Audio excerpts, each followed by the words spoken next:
Here we go. Okay, I think we're recording. So, yeah, welcome. Thank you so much for just being interested in this group and wanting to learn a little bit more about community-based learning. I know from talking to you all, you're not beginners. You've done it. You have some experience in it, and so that's what's cool about this group is that we're a hodgepodge of experience levels. And so, as we build up momentum and start to, see more CBL on campus, hopefully we'll be able to have the knowledge and basis for support to go forward. So I would love to hear from you all. I don't know if you all know each other, so if we could do a quick intro session where you just say your name, the department you're in, and what made you want to join this group. So I'll start just so you can get a couple minutes to think about what you want to say. So my name is Lindsay Walker. I have been with the GCC family for a year, and I was hired specifically to help support faculty and students and even our community partners with community-based learning. My title officially is like experiential and community-based learning, which is a mouthful, but so this this whole topic is what I'm here for. And so I wanted to start with this pilot group to just get a few individuals that were interested in learning about it and then implementing and also being champions, hopefully, for their peers around them and just help clear up anything with the process. Because I know CBL is not new to our campus. I know that there's a lot of history. I know there's been a lot of barriers and challenges. And so I want to help eliminate those or minimize them as much as possible. So throughout the course of this group, we're going to learn a lot, which we'll get into a little bit, but that's why I'm here. And so let's do like popcorn style. So when you're done, go ahead and say the name of someone next. So I will say Karen, if you can go next. Oh, okay. My name's Karen Sipes, and I'm in the psychology department. And I've been interested in community-based learning for a long time. I haven't actually done anything with it. I had attended a workshop on service learning back at PVCC a couple years ago, and I thought, wow, this is something I'd really like to do. But then I never really knew how to basically how to make it happen. So it's just something I've been interested in for a long time. Thanks, Karen. I can't see who else is there. Okay, we've got Julie Morrison, Okay, Kim Julia. Feld. Are you ready, Julie? Sure, since we are our psychology little buddies here. And so Julie Morrison, psychology, and I have to say, like, I really don't know a lot about this. There are some faculty in our department who have done some work in this area that I've heard about through observations I do as chair. So I kind of wanted to learn there. I mean, psychology I think is a great fit for a program like this. Not that I think any class couldn't be. But I'm also looking for ways to maybe mix things up a little bit in my Psych 101 class, as well as to provide support in my roles as department chair and as assessment with looking at some of these things. Because obviously our whole goal here is to allow our students to take what they're learning in the classroom and use it effectively beyond the classroom. So that's kind of why I'm here. Because of my involvement in the CTLE, I will push it next to Christine, who's in CTLE with me. So my name is Christine Jones. I hope you guys can hear me okay. I was in the Reimagine program in the spring of 2020. So right about the time that we got into the community-based learning framework and we were doing the readings on that and the presentations were being done and we were supposed to think of projects that we would be interested in doing, that's when COVID hit and I had to go home and couldn't do anything else. So I'm really looking for an opportunity to integrate, especially with my English 102 students, some kind of a community-based learning aspect to the course. And I'm going to pass it on to Kim. Thanks, Christine. I was right there with you in March of 20, and it all closed quickly.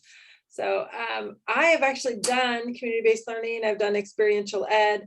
Part of our certificate program, it involves a service learning course, but I want to learn more. And I know we are so thankful now we have Lindsay to help us navigate the partnerships and the process. We've just figured it out as we went. So it's really helpful to have her. So I'm really happy to be in this group and learn more from her and you all. Well, thank you, ladies. I'm actually really excited. It's all women too. I just think that we're gonna get a lot out of it. Just being able to relate and just talk about all the different departments as well. Raise your hand if you've been in Reimagine, because I feel like there's several of you that have gone through it. Okay, no, okay. I'm actually speaking on Wednesday for the CBL. So if you do join, I may be the facilitator for community-based learning in the following year. So also raise your hand. Were you able to get to the reading? I sent out an article, and it's okay if you didn't, because we're going to break it down today and go through it. The article by Andrew Furco is kind of the base that we're going to use for our definitions. And so just wanted to see if you had time to read that. If not, don't worry, you can read it before next time too. I also wanted to say I love that you all are thinking about adding it to your entry level courses or your 100 level courses. I think CBL is great for that. Not only do we see a spike in just interest in the class, but you also see a increase in retention in programs. So, and we'll talk more about that over the time. I wanted to draw you to your attention over here to the flyer that you got originally that hopefully drew you in a little bit. Can you all see this still on the screen? Okay, so just to summarize, like what we're gonna be looking forward to this year is community-based learning fundamentals, which we're gonna do today. And Christine Jones, you've actually seen this presentation, but hopefully it'll be with a little bit different lens. And we'll talk about how to integrate community-based learning into your classroom, how to connect with community partners, what the paperwork looks like, assessment, which Julie, I will definitely be reaching out to you for that piece because we want to centralize all of our data and assessment for GCC. And then just supporting each other. We'll have some guest speakers here and there talking about their experience. Kim Feld actually is in a video that I created recently. It's to be launched on Wednesday. I know. So I was hoping to have a little sneak peek for you all today, but it's missing just the music. So next time you'll get to see that video. It came out really, really good. I spoke with, I think, 5 or 6 individuals on campus, different departments who are doing or have done ECBL. And I say ECBL because we are combining experiential learning and community-based learning. I can't remember the full reason, but we had a committee on campus with experiential learning and a committee that was community-based learning. We just felt like they really overlapped. So to make things simple, we just combine the 2 terms. A little bit long, but we also will have planning sessions. So as you mentioned, the courses that you'd like to integrate CBL into by the end of next April, I would like to have some at least steps for you all to be planning out what you'd like to do for maybe the fall or even the spring of 2022-23. So we've got time. We're going to take it slow. We're going to make sure we answer all the questions, and then we'll troubleshoot any questions you have. I'm available for a one-to-one consultation as well. So, all right. So any questions before we get started today? Our schedule is going to kind of look like this. We're going to go through a presentation that's just community-based fundamentals. I'm very informal as far as presenting. So if you have a question, just go ahead and pause and ask me questions throughout the presentation. And then at the end, we can just kind of discuss anything that was interesting. And then we'll kind of plan for the November session. So pretty simple today, nothing too crazy. Any questions so far or insights? No? Okay. Awesome. All right, let me go ahead and get my screen switched here. I'm going to stop sharing and then reshare.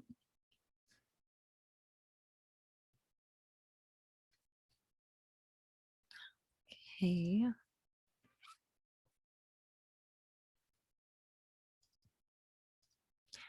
I don't know about you, but when I use Zoom, when you click out, when you click escape, I'm like, where did it go?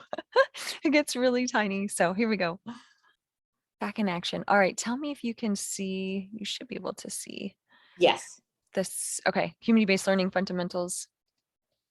Oh, Hopefully. we can see your Canva page right now. Canva, how about that? Can you see that, the presentation itself? or is it still Canva? No, it's just the Canva overview page with all the little images. Oh, The presentation was there originally and then it disappeared. I think as soon as you hit the present button. okay, let me try this one. How about this? Yeah, that's working. That's okay, perfect. All right, so you're here, you want to learn about community-based learning. So let's start with the basics and we'll just talk about what it is. Here's just my information. If you don't have it already, if you want to reach out, I'll be here I'll be here with you throughout the whole session. So okay, so today we're going to talk about definitions. It's always important to start with semantics and definitions. That article that I mentioned from FERCO kind of defines a lot of the terms, not all of them.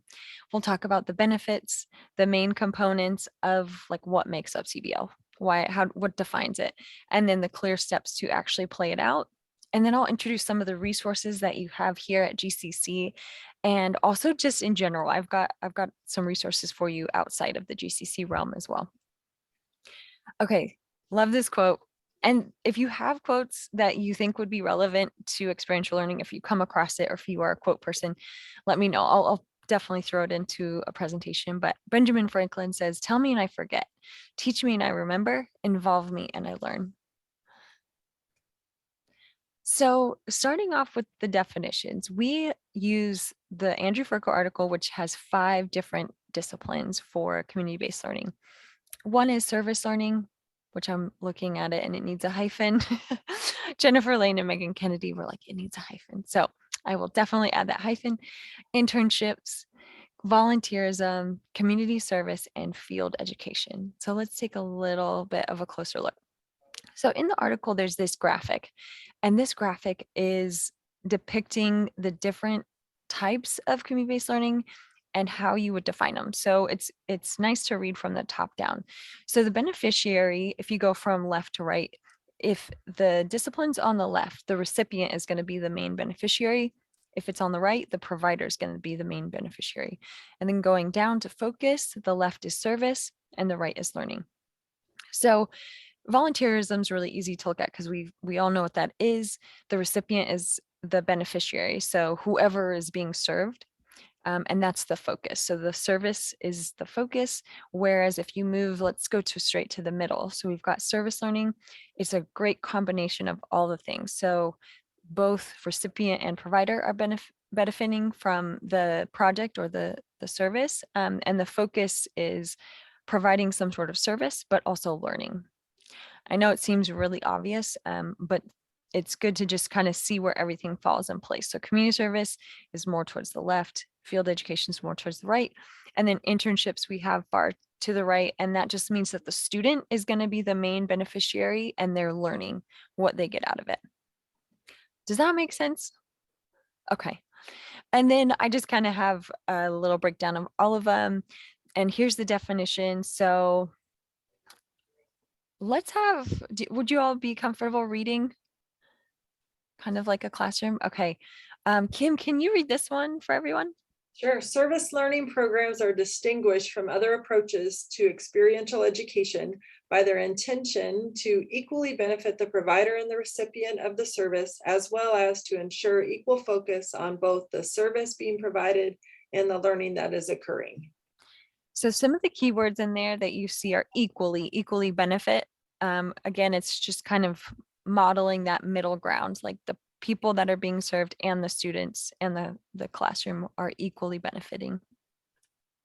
All right, the next one, internships. Christine, can you read this one? Internship programs engage students in service activities primarily for the purpose of providing students with hands-on experiences that enhance their learning or understanding of issues relevant to a particular area of study. Perfect. And welcome, Stephanie. Stephanie is also in our, we have an experiential and community-based learning committee on campus. So you're actually going to get a lot of repeat, Stephanie, just because we're also working with our committee to learn all the foundational concepts too. So the keywords in this one is primarily for the purpose of providing the students the hands-on experience. So you kind of see the shift of where the focus is. Okay, now we're going to look at volunteerism. Karen, can you read this one? Oh, I'm unmuted. Okay. Volunteerism is the engagement of students in activities where the primary emphasis is on the service being provided and the primary intended beneficiary is clearly the service recipient. Exactly. Nailed it on the head. So primary emphasis is on the service, and then the beneficiary is the service recipient. So not a lot of focus on the student, right? It's more on the service being provided. And then we've got community service here. And Julie, can you go ahead and read that one? Sure. So community service is the engagement of students in activities that primarily focus on the service being provided, as well as the benefits the service activities have on the recipients. For example, providing food to the homeless during the holidays. The students receive some benefits by learning more about how their service makes a difference in the lives of the service recipients. So I get a lot of questions. What's the difference between volunteerism and community service? It's a slight change. And even if you look at the graphic, let me go back. It's a slight shift more towards the learning, right? So you're doing service. There's still more of an emphasis on the service being done and the recipient is the beneficiary, but you're leaning more towards the understanding of maybe social justice issues or what's going on. So it kind of leans a little bit more towards that middle ground. And then field education. Stephanie, would you mind reading this one for us? Sure. Field education programs provide students with co-curricular service opportunities that are related but not fully integrated with their formal academic studies. Students perform this service as part of a program that is designed primarily to enhance students' understanding of a field of study while also providing substantial emphasis on the service being provided. Perfect. And again, you kind of see that emphasis more on the student again, on their studies on the academic side. So field education, we see that more in certain degrees and programs. So like education, they have a student teacher program, or maybe the nursing program. They have clinicals that are just built straight into the field of the academic field. So I don't work a lot with this type only because it would have to go more through the district to get certain approvals and stuff like this. It's not that I can't help, you know, talk about it and stuff, but we'll mostly be focusing on service learning, volunteerism, and internships most likely, and community service. Okay, any questions so far on the definitions? I know they're kind of chunky, but those were straight from the article. So if you didn't get to read it, you kind of got an overview right there. I like to talk about the benefits because, you know, all of you have heard of it or you've done it or you've just been interested in it. But you know, you got to wonder why. Like, why are people doing CBL and what's the point? So there's a lot of benefits, and whether you've personally experienced them or you've just heard about them, you can kind of break them into 4 different categories. There's a civic, personal, workplace, and academic. So these are for students. We'll talk about the benefits for faculty as well. And I'm sure that you all have, once you have done some CBL, you'll have maybe some other input as well.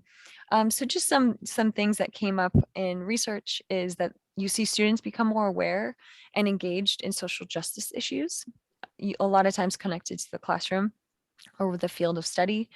There's personal gains such as confidence and empathy, and even motivation to continue in their studies.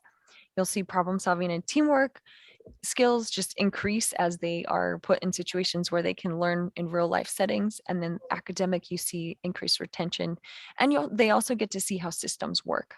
So if they're going into a field where that's a huge part of, you know, well, why is there this disparity? You can kind of climb up the chain and see what's going on. All right, so this slide slightly changed. It says, what are the benefits for faculty? So, and Kim, you're welcome to, and yeah, you're welcome to join in if you want to add to this one. But again, same categories, maybe slightly different. But you see faculty becoming more engaged with their community and finding community partners. There's meaningful relationships happening between those community partners and students, because a lot of times you as faculty are already connected with community partners, and then you become more energized because the students are more excited about learning. And then academic wise, you see, this one focuses more on things you can do with community-based learning, like if you want to do presentations or scholarly work or recognition. But I think also you're going to see just your students and maybe even your interest in what you're teaching kind of spark as well. Do you want to add anything, Kim? Because I know that you've been doing community-based learning a while. I think I have seen all of those benefits, but for me, it's what it does in and through my students. I guess the service that they do, like students really are engaged and even transformed in some ways just by being able to do some of the projects that we've done. And some of the projects we've done with intercultural communication, it has taken all of the content and made it living, you know? So I think just huge benefits is what I've seen. Okay, I'm going to put you on the spot for just a second, but you mentioned transformation, right? That's a big word. So can you explain, can you share a little bit more? Like, what do you think it is about this type of teaching, pedagogical methodology? Like, what is it that actually transforms students? I think I think for a lot of the students, it's the experience working with another person, and it's connecting in relationship with another person that has a totally different story, and then even developing empathy for that person. So some of the refugee work that we've done, students would just report. Now, if I had it assessed properly, I would have more to say, but just students come away with stories and then they want to do this on their own. So they came into the course like, oh, all right, you know, then they leave the course wanting to continue to learn and to serve. And it's just, and I've had students even say that it has really changed them, and then they decide they're going to do something different. So possibly, you know, that as a career or anything. So that's how I've seen it. Yeah, so big benefits. You've seen it happen, so you're a believer, which is amazing. I'm a believer. Okay. All right. So this to me is I like to think simplistically when it comes to concepts. And I will say community-based learning, if you like to get into the weeds and really learn all the different, research-based evidence, it's out there. There's a ton of research. I like to simplify for the purpose of just learning the fundamentals. So for me, these are the three things that you need to have to basically do community-based learning. You'll need a genuine community need. So that means that you're working with a community, whether the students have chosen this community partner or you've identified one, but the need needs to come from them. So that can look like a lot of different things.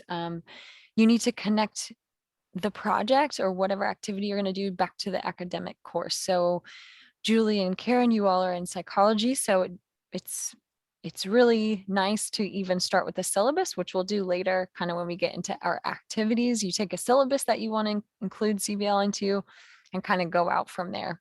And we'll get more into that. But you also want to have a reflection activity. So something that allows students to come back after the activity or project has happened to discuss it. What did we learn? What was insightful? There's so many ways to do this, and we'll talk about that as well. And the video I'm hoping to show you next month at our meeting that I did with Stephanie's also in that one. And so they talk a lot about the different reflection activities. It doesn't have to be as traditional as like an essay or answering questions. It can be students making videos of themselves, interviewing each other. It could be artistic. There's a lot of ways to do it. It's really actually super fun. That's where you see the growth. Okay, this is the big spoiler alert with the pair. So I put a pair on the original graphic I think I sent out to you. And it was kind of random if you weren't really sure what was coming up, but this is where I'm going to show you the steps of CBL. And this also goes for experiential learning. So not just community-based learning, but experiential learning. And I can talk more too about the differentiation of terminology real quick. Experiential learning is essentially the same thing as CBL, but you don't necessarily have that community emphasis. So experiential learning is any activity that augments the students' learning and experience in their particular field. So for example, the fitness and wellness department, they have they host field trips where students come in from other schools and they get to practice their skills so that they are actually working one-on-one with individuals that are not just their classmates or their teachers. And so that's going to help them augment or increase or just give value to their learning experience. Go ahead, Stephanie. Ironically, we're doing that today. We're Oh, bringing you in a group are? of students from the high school today. Everything's been canceled because of COVID. So this is our first one back. And the other thing I wanted to piggyback on what Kim said is that when we've done this in the past, we put the students in charge. So they have high school students that are coming in and they are forced to have to talk with them. And we've noticed one of the big disparities is that a lot of our students can't communicate well. They're not good at talking to other people. And so when they're put in that situation, that's a really big element that they are kind of forced to have to be able to communicate and talk. And so that helps. That's another area that I just wanted to mention. Yeah, so today is our big day. So I'm getting ready to go to that. And I Awesome. apologize. I was thinking this meeting started at 11. So That's okay. No, you're fine. Thanks for adding that. I do think that's huge. Just building skills, right? Like experiential learning and CBL, it's just, ultimately they're going to grow with skills and knowledge. So we want to prepare them for the workforce. And so communication is a huge part of that. And like, it's just going to happen. The students are going to have to communicate in these types of situations and problem solve and all of those great things. So from the faculty side though, when you are wanting to do CBL, here's some steps to get started from start to finish. So planning would be first, then action, reflection, evaluation, and then sharing. And I'll go through, we're going to have a slide for each of these, but if you like acronyms, which I think acronyms got me through a lot of my schooling, it's PARES, and it's not spelled correctly, but the image of a pear helps me kind of remember, even if it's a little bit backwards, even if you put evaluation, you'll know how to sort it out just because of chronological order. So planning, of course, is going to be our first step. And planning tends to be the longest step, which is kind of why you're in this group, right? You're able to start planning now so that next year you're going to be able to do some of the action, reflection, evaluation. So planning can start with any of these things. If you already know the community partner that you want to work with and you know that they have a need, you can start there. If you already have decided like, man, I really want to do community service, I just really value that, you could start with the type of CBL that you want to do. And ultimately you may already have an idea of like, well, I have this course and I have these learning objectives and I can see how they'd really tie in with, let's say, service learning. So service learning is unique in that excuse me, I don't want to say you have to, but service learning without an academic relationship, like tying it back to the course, is not really service learning. So it has to be present for that. I like to encourage all faculty for any type of ECBL to relate it back to the classroom. I think it just makes it more relevant and impactful for the student. So in planning, there's these three things. Now, of course, there's other things like logistical things, which as we go throughout this session, please write your questions. If you have questions about, well, what about transportation? What about funding? Because we can talk about those things and help to get you some solutions so that if that is a barrier now, then by next October or whatever it is, you'll be able to go forward. And then there's an arrow that goes to paperwork. Paperwork is usually the one piece that really makes people dig in their heels and decide, do I want to do this? This seems like a lot of work. Thankfully, I've talked to some faculty members who previously were kind of shied away from CBL because of the paperwork and because of the process wasn't super clear. Thankfully, now you have me. I'm here to help you with the paperwork. I'm here to help you figure out if community partners are approved, and if they're not approved, I can help get them approved. I'll also talk to you. We have a whole session on paperwork. There's community partner paperwork and there's student paperwork. So as a faculty member, you'll be able to just kind of keep track of all the student paperwork. Thankfully, if you like digital platforms, we have dynamic forms and we can get you set up as an instructor just to keep track of all your student forms. So paperwork is part of the planning piece. Um, and I would like to say it's not going to be as cumbersome as maybe you think it is. I think we've kind of found a really great balance. And I'm more, I guess, maybe familiarity too. I've just figured out how to do it fairly quickly. So don't worry about paperwork. But we will have a whole session on it so you can really understand what goes into it. I'm going to grab some water really quick. My voice is starting to crack. Okay. Okay, so P is for planning, A is for action, and this is really the part where you're going to be doing the community-based learning project. Even before you get to the action, you're going to identify those project goals, but I just wanted to show that they need to be included in the actual project. So connecting the community need to your curriculum, also thinking about the reciprocity, like making sure there's a power balance. It's not service over, it's service with, right? So thinking about, we'll talk more about this too in other sessions, but when you choose your community partner, making sure that they have mutual say in what the project is, right? And that's why it's super important to make sure that the community partner has a need and you're not saying like, hey, we want to do this because we need to get this checked off of our academic list, right? Because that it creates a weird power dynamic that they don't have like decision, right? And or say, and that's not what we want, especially with higher education. There's a lot of history of kind of patronism kind of happening within the system. And I think that is easily solved by making sure that there's mutuality and reciprocity. So it can be a little bit of a difficult topic to go into, and there's lots of research out there too on like how not to do community-based learning. But just looking at the history, I think can help with that. So keeping those things in mind, scheduling the date, of course, and time. And I highly, highly recommend that if you want to do CBL, that you'll go ahead and just write it into your curriculum. So when students are signing up for your class, they can see the curriculum and say, okay, like I can plan for this Saturday, we're going to be doing this activity or this project, so that it will reduce a lot of those logistical barriers too. With transportation and stuff like that, as if it is already planned in advance. And then, of course, complete the CBL project. So just making sure you show up, that there's a project, and I say it as if it's one time. Community-based learning can actually happen over a series of time. So it's just kind of how you want to set it up. If you want it to be a one-time thing, maybe for like a full day or full Saturday, or you can also have a certain number of hours that you want students to complete, and you have maybe several different organizations that you're working with.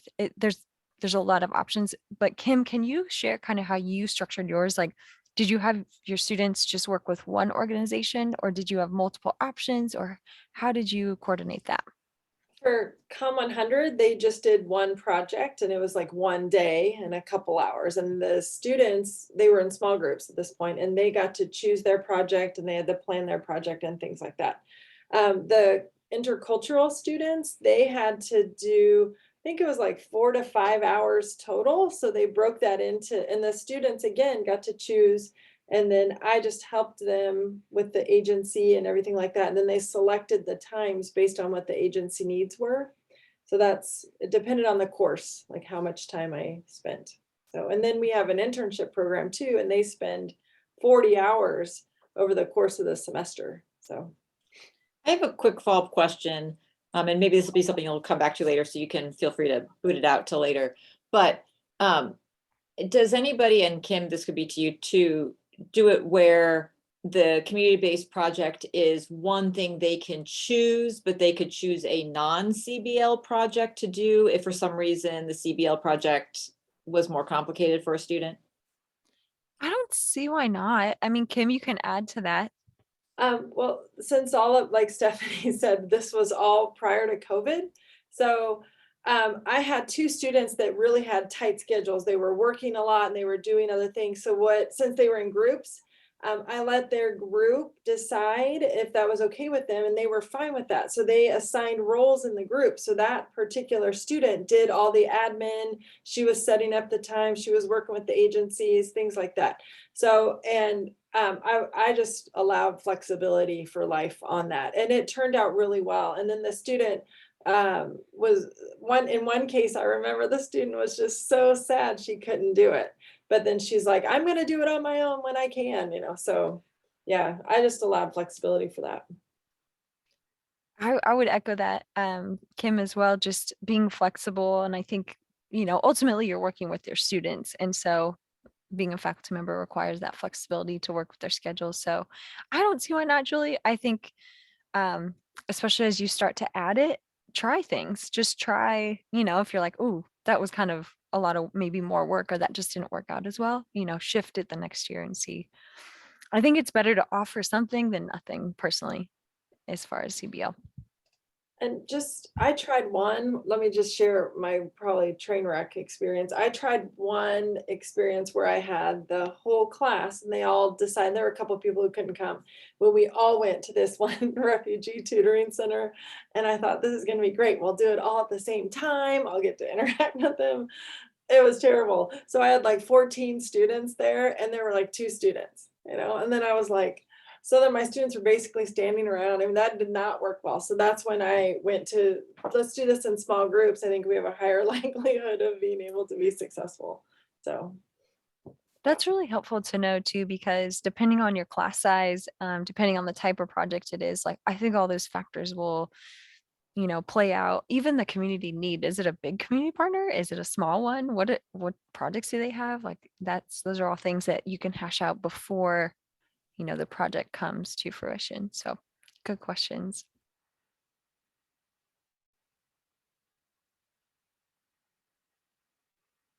Oop, here's the piece that's really fun, and really creative as far as the faculty side goes is, well, all of it to me is creative, because you're building an experience, but the reflection is where it really integrates the processing of the experience and how it related to the course learning objectives. So just some examples: open discussion. I've even heard discussion board, journal entries, videos, short essays, artwork. Um, I even heard one teacher allow students to do like animations if they want to do an animation. So it really just depends on maybe what your personal interest is or what you think the students may enjoy. Um, you can have them present to the class however you want to do it. And again, it will probably tie into whatever project you are doing. Any ideas, I guess, just sitting here thinking, like, is there anything else that you can see that might be fun for students, just based on the department and discipline that you work in? This is kind of off top. I mean, kind of similar. Are you guys getting anything from these Afghan refugees? Are we having any groups with that? Because we were talking about that in my culture class the other day. And I thought, oh, and that'd be cool to work with some of the people that are just coming over here that are escaping Afghanistan. Because I heard that they were coming to Arizona. yeah, they are coming. And I think right now, I think they've resettled about 10 families. So the others are still in holding, but there's different groups that if you wanted to work with some, that I have contacts at IRC. There's this Coming to America. I think that's the name of it. So if you're interested, let me know and I can put you in contact with the IRC person. They're right down the street. So that's why we've used them before. We've also done donation drives, but to work with the refugees, I think it's IRC or Lutheran Social Services or Catholic Charities. There's another one that's at North Phoenix Baptist. There's a tutoring center there, and so there's contact. So if you just let me know, just call me, email me. Yeah, that's awesome. Go ahead, Julie. The idea that I had, listening kind of to this and thinking about your kind of goal of the program, I think a reflection that could be super cool is a testimonial video or some sort of testimonial something, what they did, why they did it, and why they think other people should do it. I love that. And I think you have to work and understand the generation of students you're working with, like Gen Z are very good at technology, and allowing them to use that to express their learning outcomes, I think, is phenomenal. So, all right, Like a Twitter stream or a Snapchat or something, or Snapchat or TikTok. exactly TikTok. Yeah. Yeah, yeah, absolutely. I think that's a really creative way to integrate your students' interests as well. Okay, so evaluation, and this is the expertise area of Julie.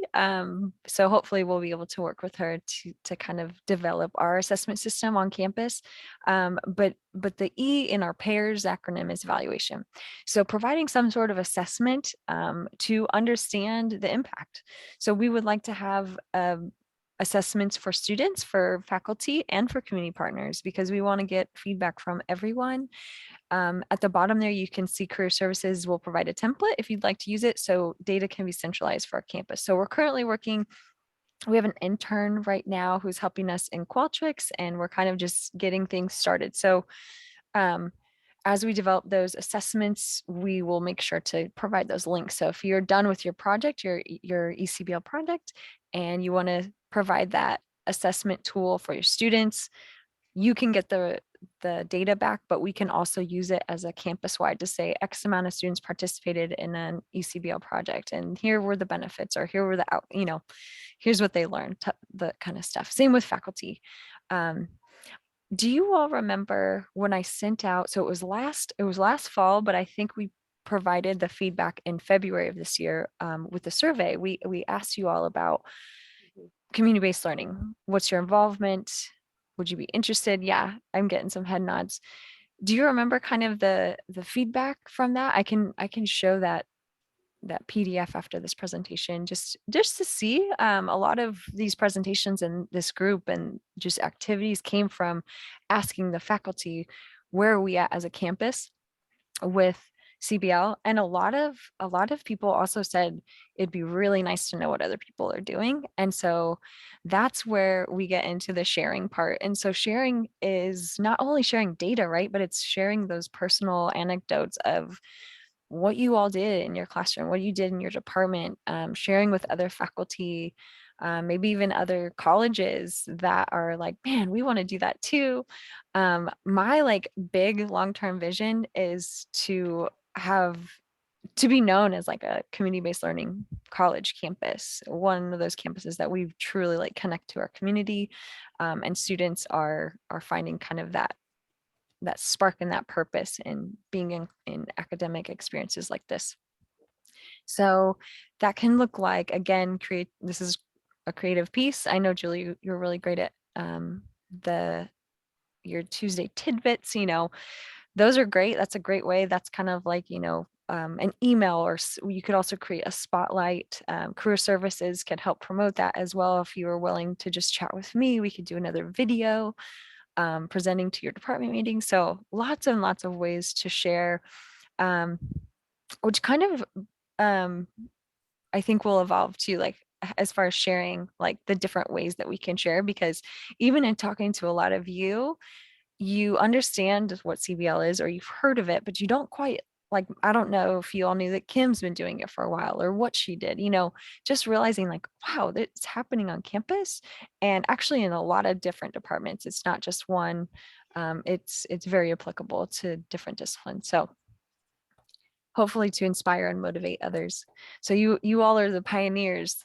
Um, so here's the clear steps kind of summarized. I like to think of different phases. It just helps my brain break some things up. So the planning, or the pre-stages, would include planning. So that is connecting to a community partner, choosing a CBL type, and tying it back to the course. Those are kind of the three main concepts there. And also getting that paperwork done. So even in choosing a community partner, I'll show you how to look up all the community partners in our system that are currently approved. If you don't have a partner that's approved yet, but you really want to work with them, it's totally possible. And so I'll walk you through that as well.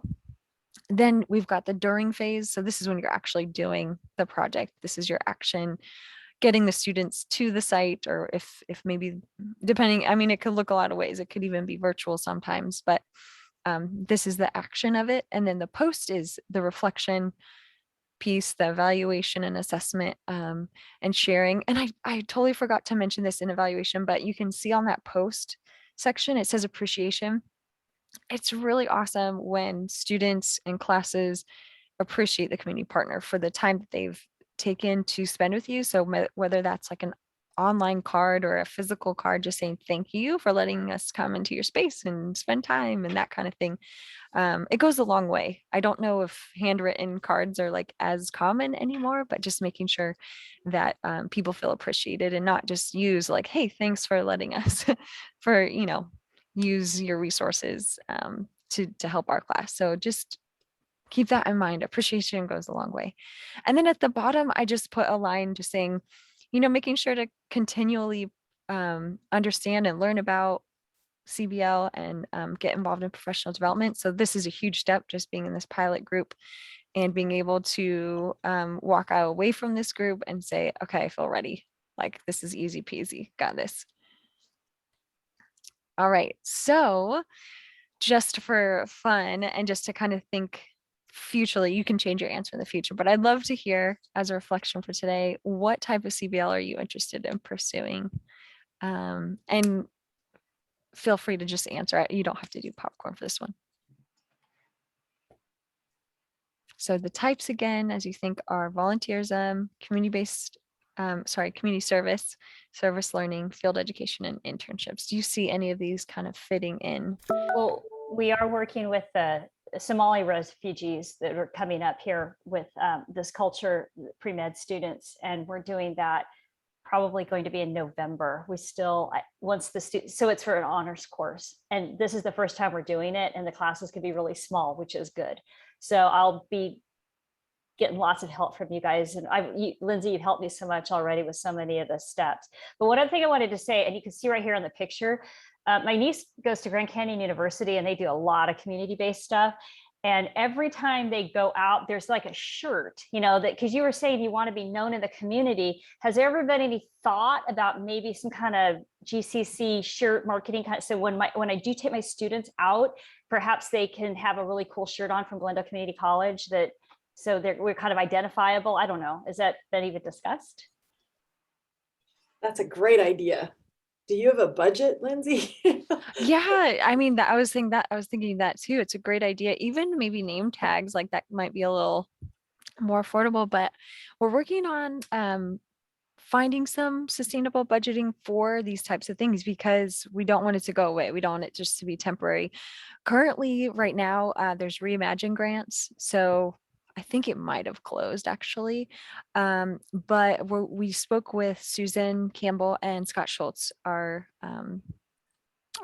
deans and vice dean. I think I need to remember their titles. Is Scott vice president or vice dean? I think he's vice president. vice president. Yes, and then Susan Campbell is the dean. Okay, so yeah, we spoke with them, and we're kind of just waiting to hear back from them on what they have found. So I will hopefully be able to report back good news soon. But yeah, for sure, I think budgeting, even if it's a small budget, would be really helpful for these types of projects. You'd be surprised because we get shirts for the Exercise Science and Nutrition Club, and they're cheap. I mean, we can get them for like $5 a piece or something. It is not like you have even looking at the picture that you have here on the slide. It doesn't have to be anything real big, but it'd be kind of cool to have something. Yeah, I agree. Something that kind of like is cohesive for the group. I mean, name tags are really simple, but yeah, I think that's awesome. T-shirts are cool, hats are cool. It just, I think, depends on your group and even cultural considerations. If you have students that don't wear hats or whatever, you want to make sure everyone can be involved in that. So yeah. So anyone want to answer? Do you have any idea of maybe what type of community-based learning that you are thinking about? I still feel very, very new to all of this, so I'm not sure. And I have to admit, I forgot the article, but I found it and I have it. So I It's can okay. print it out now. It's okay. I think I'm personally leaning toward maybe the service learning because I like the idea. I mean, I like that it's kind of the most balanced one of all of them. Yes, and I agree. I think service learning is kind of the golden boy of community-based learning. And I do have a presentation that we'll go through with service learning. I think it is the most impactful of the types that we discussed today. I Anyone think I'm going else? to continue to pursue refugee interactions and Afghans, obviously, when they come and we can reach them.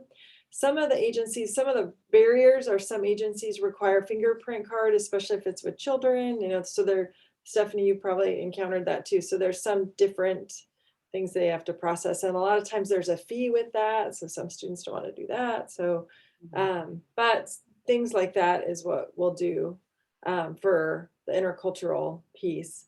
And for global scholars, that's what we're doing.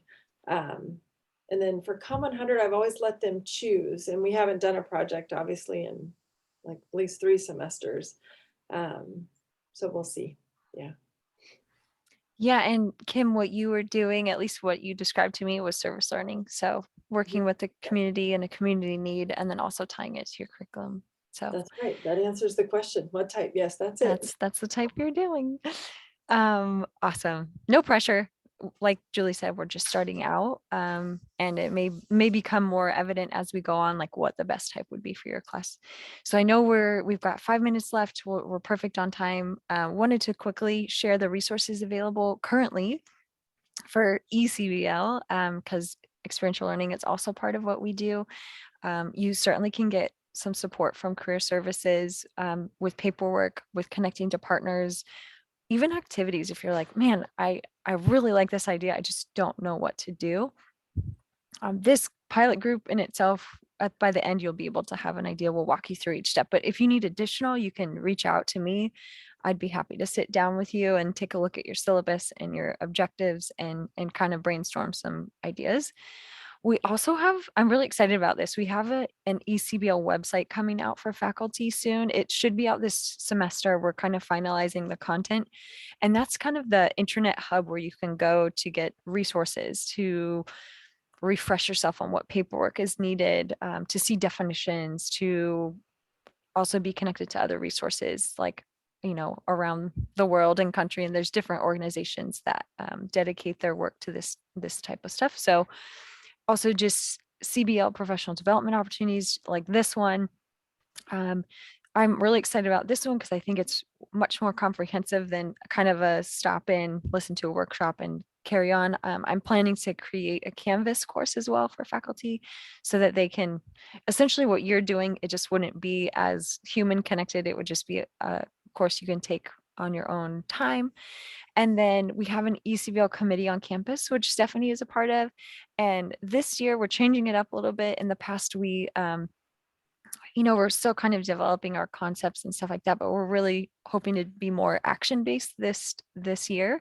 And the committee members are also going to go through all of these workshops and understand what CBL is, and then also be champions for the campus. So some good, really exciting things happening there.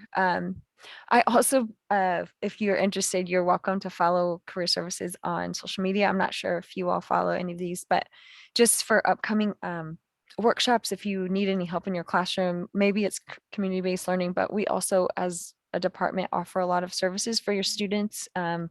So you're welcome to reach out there. I've got some references here for you too. So today's meeting is recorded. We are planning to meet next month. It looks like November 8th at 1 p.m., which, since that worked for everyone, which I'm very excited about. I would love to have everyone together. That's ideal. And there's also a survey there if you do want to follow us. That's a QR code. If you just hold up your phone, it should pop up a little survey. No worries if you don't want to, but any feedback or questions before we close? I really appreciate you all showing up. I hope that we can just kind of like continue to grow and learn about this. I have a question for you all. Would you like me to send you like little, not necessarily homework, but just other resources like articles that may be helpful? Or would you rather just do the sessions and then you can reach out to me if you want more? What would be I nice? like the articles. Yeah, You I do? thought that article was good. I printed it out and highlighted it, Okay. and I thought it was very interesting. Okay. Yeah, and if we can get it, and then if you can be as nice as you were this time for those of us who were little slackers.